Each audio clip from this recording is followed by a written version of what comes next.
나는 어릴 적 네덜란드 위트레흐트라는 곳에 살았었다. 부모님이 해외지사 일하시는 바람에 초등학교 1학년부터 6학년까지 그곳에 머물렀었다. 원래대로라면 일본인 학교에 가야겠지만 나는 왠지 일본인 학교의 분위기에 쉽게 섞일 수가 없었다. 6년간 계속 네덜란드 초등학교를 다니며 네덜란드 친구들과 친하게 지냈다. 그리고 위트레흐트 교회에 살던 우리 집 근처에 같은 반에 다니던 로베르트라는 남자아이와 제시카라는 여자아이가 있었다. 이 두 사람과 나는 매일 함께 놀곤 했었다. 그러던 어느 날 우린 세 명이서 평소에 놀던 공원 그곳에서 숨바꼭질을 하고 있었다. 내가 술래였는데 단순하게 주변에 숨은 로베르트는 곧 찾을 수 있었지만 아무리 찾아도 제시카는 찾을 수 없었다. 둘이서 필사적으로 찾고 있는데 공원 안쪽의 숲에서 엉엉 울면서 제시카가 달려나왔다. 그리고 놀란 우리가 사정을 묻자 이렇게 대답했다. 숲속에 무서운 도깨비가 잔뜩 있었어. 냄비에다 사람의 손 같은 걸 삶고 있었단 말이야. 그럴 리 없다고 우리는 웃었지만 제시카는 너무나 필사적으로 진짜라고 말하기 시작해서 우리는 믿어보기로 했다. 그리고 셋이서 몰래 보러 가보기로 했다. 제시카도 모두 함께라면 괜찮다며 조심스럽게 안내를 해주었다. 수반을 조심스럽게 걸어가자 조금 넓은 들판이 나왔다. 거기서 제시카가 쉿하고 손가락을 입에 댄 뒤 주저앉아 몸을 숨겼다. 그리고 그녀가 살그머니 가리킨 앞을 보자 분명히 있었다. 큰 남자 4-5명이 모닥불을 피우고 있었다. 모두 검은색 누더기 같은 옷을 입고 후드까지 뒤집어 쓴 채였다. 얼굴은 새하였다.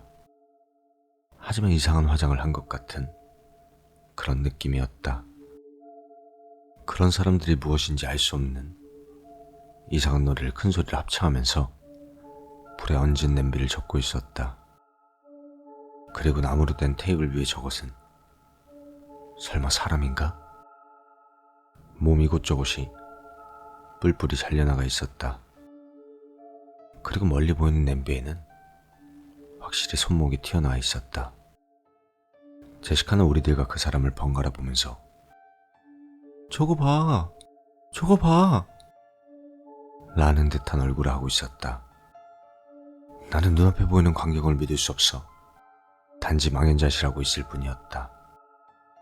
하지만 로베르트는 무서움을 견디지 못한 것인지 소리를 지르고 말았다. 그 순간 놈들은 일제히 우리가 있는 곳을 보았다. 심지어 한 명은 도끼까지 들고 있었다. 아이 바보야! 라고 제시카와 내가 동시에 소리를 지른 후 우리는 미친 듯이 달리기 시작했다. 뒤에서 그 녀석들이 하고 소리를 지르는 것이 들려왔지만 다행히 쫓아오진 않았다. 우리들은 빛이 보이는 마을까지 전속력으로 달려 도망쳤다. 그리고 제시카는 이렇게 말했다. 오늘 봤던 건 틀림없이 숲의 나쁜 요정일 거야. 앞으로는 우리 절대 숲에 가지 말자. 그것은 당시 네덜란드 아이들 사이에 널리 퍼져 있는 믿음이었다. 나와 로베르트는 역시 그 말이 수긍하고 2번 다시 그 숲에는 가지 않았다. 어쩐지 그 일을 입 밖에 내면 그들이 찾아올 것 같다는 생각이 들어 그 누구에게도 말할 수 없었다. 그 사건 이후 얼마 전까지 나는 그 사람들은 분명 광신자나 이상한 종교를 믿는 사람이었을 거야 라고 생각하고 있었다. 분명 테이블 위의 사람도 실은 인형이었을 것이라 믿고 있었던 것이다. 그런데 얼마 전 로베르트에게 연락이 왔다. 위트레흐트의 그 공원 숲속에서 사람의 뼈가 나왔다고. 그것도 뿔뿔이 토막난 채 숲속 한복판의 들판에서 나왔다는 것이었다. 우연일지는 모르겠지만 나도 로베르트도 그때 그 사람들과 연관짓지 않을 수가 없었다.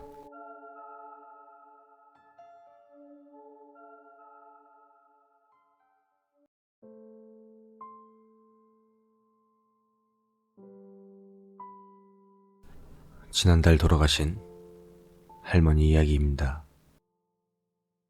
할머니는 언제나 상냥하고 나를 귀여워하셔서 나는 할머니를 무척 좋아했습니다.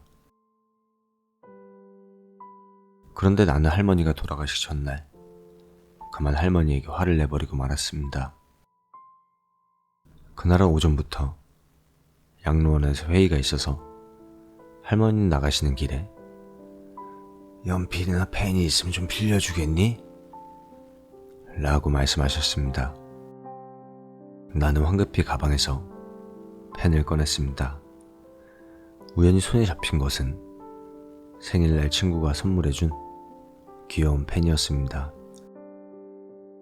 그 친구와 친해진 뒤 처음으로 받은 선물이기도 했기에 나는 그 펜을 무척이나 소중히 간직하고 있었습니다. 하지만 할머니가 바로 나가셔야 했기 때문에 일단은 그 펜을 빌려드렸습니다. 저녁이 돼서 할머니가 양로원에 돌아오시자 나는 펜을 돌려받으러 갔습니다. 하지만 할머니가 가방 안을 아무리 찾아도 그 펜은 보이지 않았습니다. 당연히 저는 화를 냈습니다. 친구한테 받은 소중한 건데 라고 화를 내며 2층으로 올라가 내 방에 들어가 문을 잠궈버렸습니다. 잠시 뒤 밖이 어두워질 무렵 화가 식은 나는 할머니에게 사과하기 위해 1층으로 내려왔습니다. 하지만 할머니의 모습이 그 어디에도 보이지 않았습니다.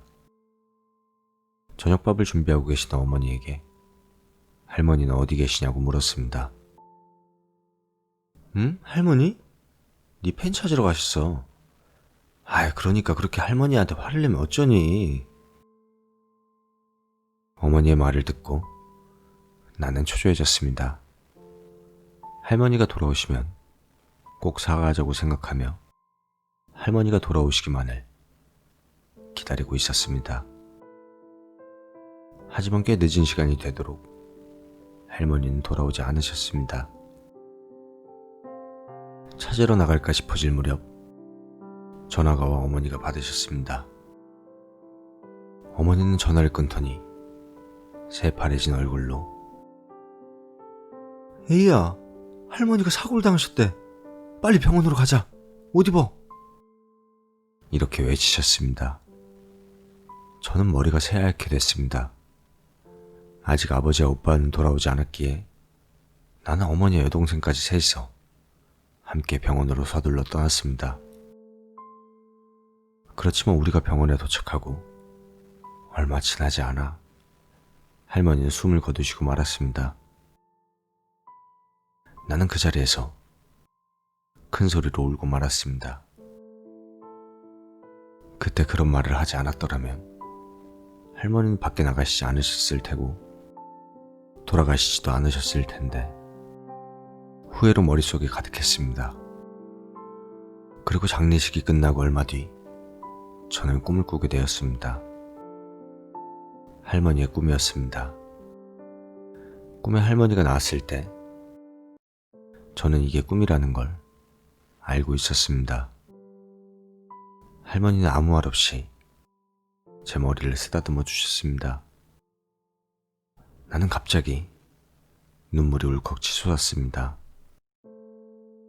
꿈속에서 나는 울면서 할머니에게 계속해서 사과했습니다. 할머니의 품에 안겨 엉엉 울었습니다. 잠시 뒤 할머니가 제 등을 상냥하게 쓰다듬어 주셨습니다. 아이고, 나야말로 미안하구나. 펜은 이 할미가 찾았단다. 나는 이제 가지만 우리 애인은 건강해야 한단다. 할머니 목소리가 귓전에 울려 퍼졌습니다. 그리고 저는 눈을 떴습니다. 깨어났을 때는 자면서 울었던 것인지 베개가 흠뻑 젖어 있었습니다. 저는 1층으로 내려갔습니다. 그때 거실에 계시던 어머니가 저를 부르셨습니다. 에이야, 이거. 나에게 달려온 어머니의 손에는 그 펜이 들려 있었습니다. 금방 전에 양로원에서 타나카 할머니가 가져다 주셨단다. 그렇게 말하는 어머니를 보자 꿈에서 들었던 할머니의 말씀이 생각났습니다. 어떻게 찾은 것인지 물어보자 회의가 있던 날에는 다들 들떠 있어서 책상 아래에 흘린 것을 알아차리지 못했던 것 같았다고 합니다. 그런데 그것은 타나카 할머니가 그날 아침 책상 아래에서 발견했던 것입니다. 죄책감 때문에 꾸었던 꿈일지는 모르겠지만 나는 아직도 할머니가 내 곁에서 나를 지켜주고 계신다고 믿고 있습니다.